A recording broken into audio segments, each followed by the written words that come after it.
حضور اکرم صلی اللہ علیہ وسلم کے طائف کے سفر کا قصہ۔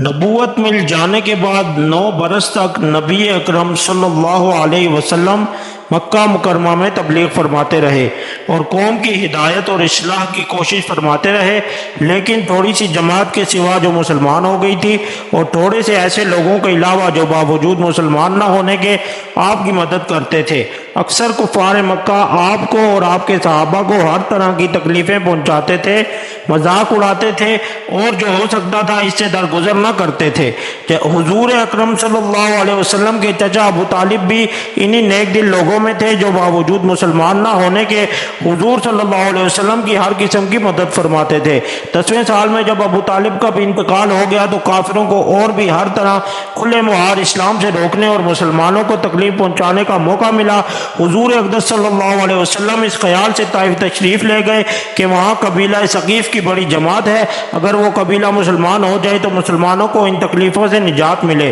اور دین کے پھیلنے کی بنیاد پڑ جائے۔ وہاں پہنچ کر قبیلہ کے 3 سرداروں سے جو بڑے درجے کے سمجھے جاتے تھے گفتگو فرمائی اور اللہ کے دین کی طرف بلایا اور اللہ کے رسول کی یعنی اپنی مدد کی طرف متوجہ کیا، مگر ان لوگوں نے بجائے اس کے کہ دین کی بات کو قبول کرتے یا کم سے کم عرب کی مشہور مہمان نوازی کے لحاظ سے ایک نوارد مہمان کی خاطر مدارت کرتے، صاف جواب دے دیا اور نہایت بے رخی اور بد اخلاقی سے پیش آئے۔ ان لوگوں نے یہ بھی گوارا نہ کیا کہ آپ صلی اللہ علیہ وسلم یہاں قیام فرما لیں۔ جن لوگوں کو سردار سمجھ کر بات کی تھی کہ وہ شریف ہوں گے اور مہذب گفتگو کریں گے، ان میں سے ایک شخص بولا کہ او ہو، آپ ہی کو اللہ نے نبی بنا کر بھیجا ہے۔ دوسرا بولا کہ اللہ کو تمہارے سوا کوئی اور ملتا ہی نہیں تھا جس کو رسول بنا کر بھیجتے۔ تیسرے نے کہا کہ میں تجھ سے بات کرنا نہیں چاہتا، اس لیے کہ اگر تو واقعی نبی ہے جیسا کہ دعویٰ ہے تو تیری بات سے انکار کر دینا مصیبت سے خالی نہیں، اور اگر جھوٹ ہے تو میں ایسے شخص سے بات کرنا نہیں چاہتا۔ اس کے بعد ان لوگوں سے نا امید ہو کر حضور اکرم صلی اللہ علیہ وسلم نے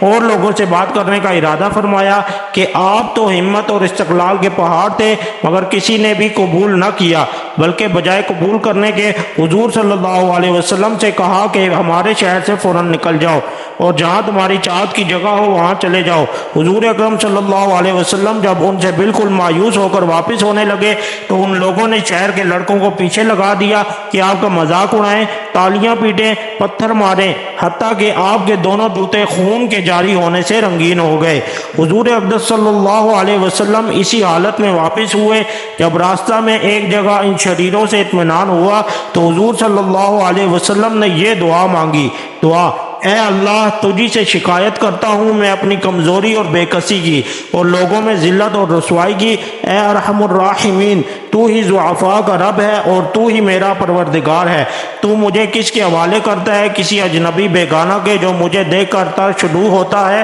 اور منہ چڑھاتا ہے، یا کہ کسی دشمن کے جس کو تو نے مجھ پر قابو دے دیا۔ اے اللہ، اگر تو مجھ سے ناراض نہیں ہے تو مجھے کسی کی بھی پرواہ نہیں ہے، تیری حفاظت مجھے کافی ہے۔ میں تیرے چہرہ کے اس نور کے طفیل جس سے تمام اندھیریاں روشن ہو گئی اور جس سے دنیا اور آخرت کے سارے کام درست ہو جاتے ہیں، اس بات سے پناہ مانگتا ہوں کہ مجھ پر تیرا غصہ ہو یا تو مجھ سے ناراض ہو۔ تیری ناراضگی کا اس وقت تک دور کرنا ضروری ہے جب تک تو راضی نہ ہو، نہ تیرے سوا کوئی طاقت ہے نہ قوت۔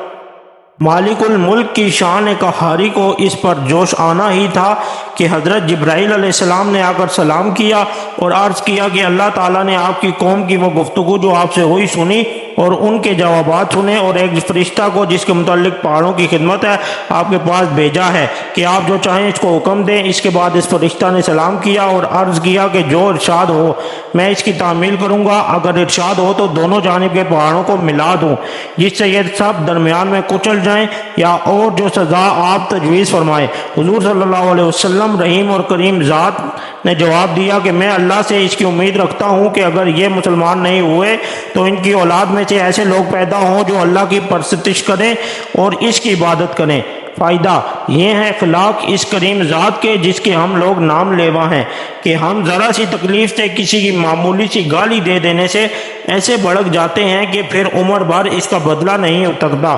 ظلم پر ظلم اس پر کرتے رہتے ہیں اور دعویٰ کرتے ہیں اپنے محمدی ہونے کا، نبی کے پیرو بننے کا۔ نبی کریم صلی اللہ علیہ وسلم اتنی سخت تکلیف اور مشقت اٹھانے کے باوجود نہ بد دعا فرماتے ہیں نہ کوئی بدلہ لیتے ہیں۔